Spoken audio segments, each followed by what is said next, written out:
Similarity मधील practice set 1.2 मधील तिसरे उदाहरण या ठिकाणी पाहतोय आपण. बघा, इन ट्रायंगल MNP, त्रिकोण MNP मध्ये NQ is a bisector of angle N. NQ is a bisector of angle N. इथं आपल्याला पॉईंट मिळाला, आपल्याला काय करायचं ती दिशा मिळाली, बायसेक्टर. त्यानंतर पुढे if MN is equal to 5, MN बरोबर 5 दिलेला आहे, PN बरोबर 7 दिलेला आहे, MQ बरोबर 2.5 दिले आणि फाइंड QP.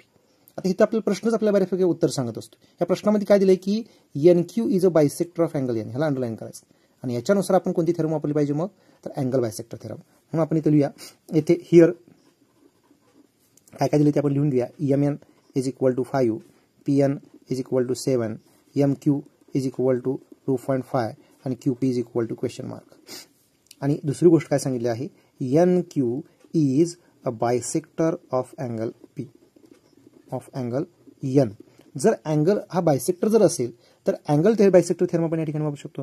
म्हणून आपण काय म्हणूया, by angle bisector theorem, by using angle bisector theorem. Angle bisector थेरमनुसार काय येणार आहे, सुरुवात कशी करायला सांगितली की ज्या ठिकाणी बायसेक्ट केलाय तो बिंदू घ्यायचा नाही आहे, त्याच्या व्यतिरिक्त इतर दोन शिरोबिंदू M न सुरुवात किंवा P न सुरुवात करा. आपण या ठिकाणी P न सुरुवात करू, ह्याला मी गोल करून घेतो. पण P न सुरुवात केली, पहिल्यांदा ज्या पुढची बाजू आहे ज्याला दोन म्हणजे भाग या अँगल बायसेक्टरने भाग केलेले आहेत त्याचं पहिल्यांदा रेशो घेऊया आपण. म्हणजे या ठिकाणी येणार आहे PQ छेद QM बरोबर. आता ह्यानं सुरुवात केली तर बाजूंचं गुणोत्तर घेताना पण इथूनच सुरुवात करायची, PN छेद NM. किमती आपण घालू या ठिकाणी. आता बघा, PQ ची किंमत दिलेली आहे आपल्याला, किती PQ ची किंमत आपल्याला दिलेली नाही, ती काढायची. आपण PQ आहे तसं लिहूया. QM ची किंमत दिली आहे म्हणजे MQ 2.5 दिलेली आहे. त्यानंतर बघा पुढे PN ची किंमत दिलेली आहे, PN ची किंमत दिलेली आहे 7 आणि NM म्हणजेच MN ची किंमत दिलेली आहे 5. आता ह्या किमती आपण वापरून आपण उदाहरण सोडवणार आहोत. एक तर आपण आता या ठिकाणी 2.5 या ठिकाणी भागिले, आपल्याला ह्या बाजूला नको आहे, त्या बाजूला आपण घालून आहोत. PQ बरोबर काय येईल, 7 गुणुले 2.5 भागिले 5. आणि हे 7/5 पहिलं होतं, हे 2.5 जाऊन तिकडे गुणिले झालं. आता बघा काय येईल, भागाकार केला तर आपल्याला 5 एके 5 आणि या 5 ने ह्या 25ला भाग होतो म्हणजे 2.5 लागतोय. शून्याचा पहिल्यांदा भाग लागला आणि 5 25. आता आपण 7 न गुणूया, 7 35 आणि 1 नंतर दशांश चिन्ह, म्हणून आपण 1 नंतर दशांश चिन्ह या ठिकाणी देणार आहोत. आणि PQ ची किंमत आपल्याला मिळाली आहे 3.5. उदाहरण क्रमांक 4. Measures of some angles in the figure are given. Prove that AP upon PB is equal to AQ upon QC.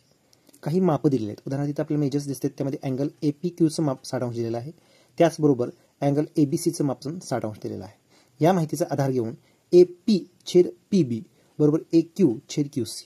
आकृतीकडे आपण पाहिलं तर AP छेद PB आणि AQ छेद QC हे गुणोत्तर कधी समान असतं, तर जर आपल्याला PQ समांतर BC दिलं असतं तर आपण प्रमाणाच्या मूलभूत प्रमेयानुसार म्हणजेच बेसिक प्रोपोर्शनॅलिटी थेरमनुसार म्हटलं असतं की AP छेद PB बरोबर AQ छेद QC. याचा अर्थ पहिल्यांदा आपल्याला PQ समांतर BC दाखवलं पाहिजे.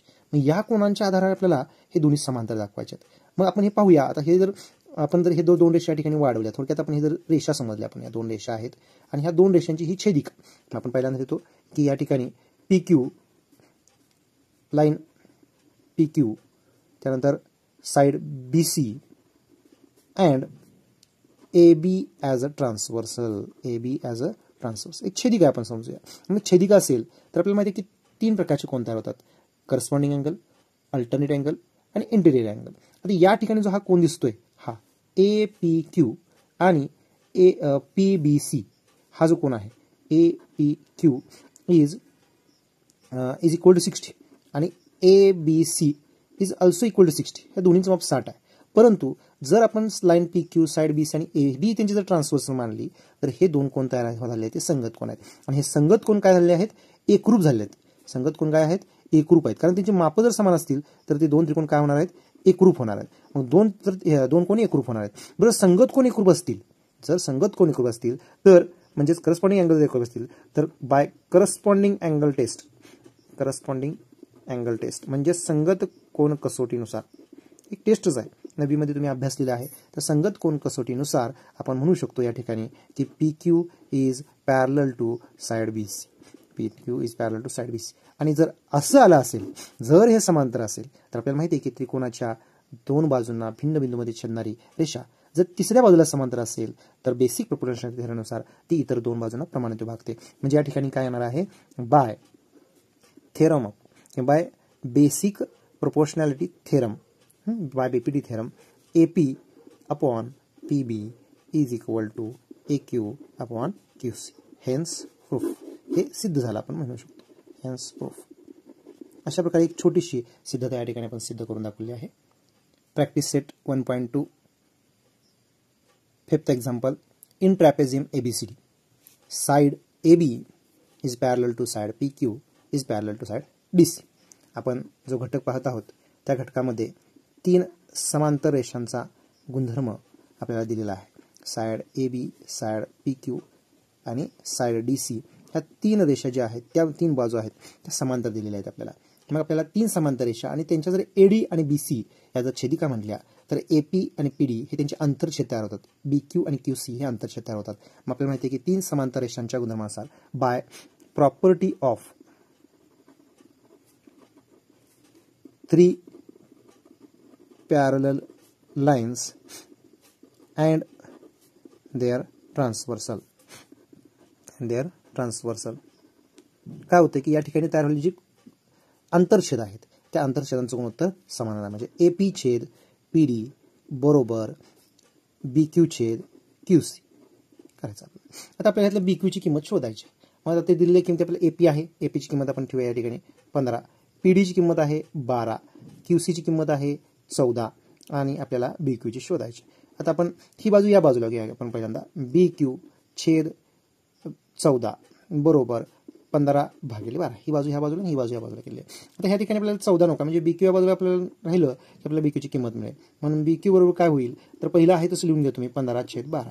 आता हे BQ जे आहे ते BQ इकडे येऊन काय होणार आहे. आता इकडे भागिले होते, इकडे आल्यानंतर गुणले होणार आहे. गुणले 14. आता आपल्याला भाग लावता येतोय. या ठिकाणी बेस आहे 12 आणि बेस साथी 14. आता तिथे पुन्हा भाग लागतो का लागतोय तर 3 दुणे 6 आणि 3 5 15. आता मात्र इथून खाली भाग लागत नाही म्हणून आपण 5 अंशांचा गुणाकार करूया.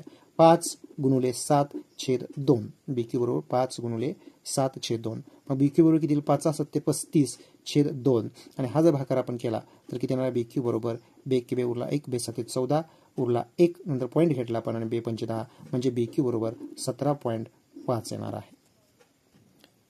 त्यानंतर पुढचं उदाहरण 6वं उदाहरण. Find QP using given information in the figure. आता इथं प्रश्नात काय लेखी दिलेलं नाही पण आकृतीमध्ये बरीच माहिती दिलेली आहे. तर बघूया आपण आकृतीमध्ये काय दिलेलं आहे. तर आकृतीमध्ये MNP हा त्रिकोण आहे. आपल्याला QP ची व्हॅल्यू शोधायची, ह्याची व्हॅल्यू शोधायची. आपण या ठिकाणी पाहतोय की ह्या ठिकाणी असे 2 गोल दिलेले आहेत. याचा अर्थ काय आहे तर याचा अर्थ आहे की NQ हा रे NQ बायसेक्स अँगल MNP म्हणजे किरण NQ हा MNP चा कोन दुभाजक आहे.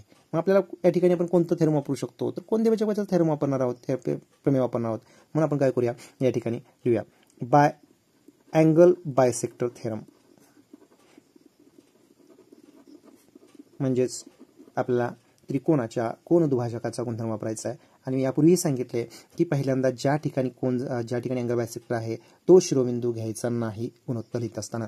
तर त्याच्या व्यतिरिक्त राहिलेले कोणत्याही 2 शिरोबिंदूपैकी कुठल्याही एका शिरोबिंदून सुरुवात करा. मी या ठिकाणी यावेळी M या शिरोबिंदून सुरुवात करतो आणि M न सुरुवात केली तर त्या समोरील बाजूचे जे विभाजन होणार आहे ते या पद्धतीने होणार आहे. MQ छेद QP या पद्धतीने ते गुणोत्तर मिळेल आपल्याला. आणि आता उरलेले जे 2 बाजू आहेत त्या बाजू लिहित असताना सुद्धा ह्या M न सुरुवात केली तर इथं सुद्धा आपण M न सुरुवात करू. MN छेद NP या पद्धतीने आपण लिहिणार आहोत. आता किमती आपण त्या ठिकाणी ठेवूया. MQ ची किंमत आपल्याकडे आहे 14.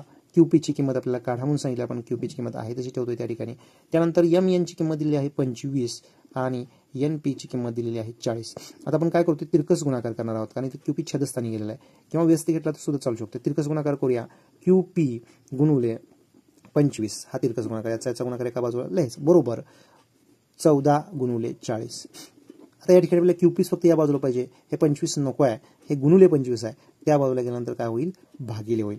14 गुणुले 40 छेद 25 हे आपण या ठिकाणी आणलं. त्याआधी आपण सगळं लिहून घेतलं. आता आपण या ठिकाणी भाग कोणाला जातोय बघूया. 25 ने 14 तर काही जात नाही किंवा लहान कोणत्याही संख्येने जात नाही. आपण काय करूया 5×8 = 5 आणि दोन्हीला पण भागूया. 5×5 = 25 या ठिकाणी. आता बघा खाली संख्या म्हणजे 5 न सुद्धा वर कुठेही पूर्ण भाग जात नाही. आता या ठिकाणी आपण वरचा गुणाकार घेऊया. 8×32 3 8 आणि 3 11 112 या ठिकाणी गुणाकार झाला आहे आणि भागिले 5 आहे. हा भागाकार आपण करूया. QP बरोबर 5 1 5 5 दुने 10 उरला 1 पुन्हा भाग लागतोय 5 दुने 10 उरले 2 आणि त्यानंतर नसलेला आपण 0 घेतोय त्यामुळे आपण पॉईंट देतोय आणि झाली 20 5 चोक 20 अशा पद्धतीनं QP ची किंमत आपल्याला 22.4 मिळते.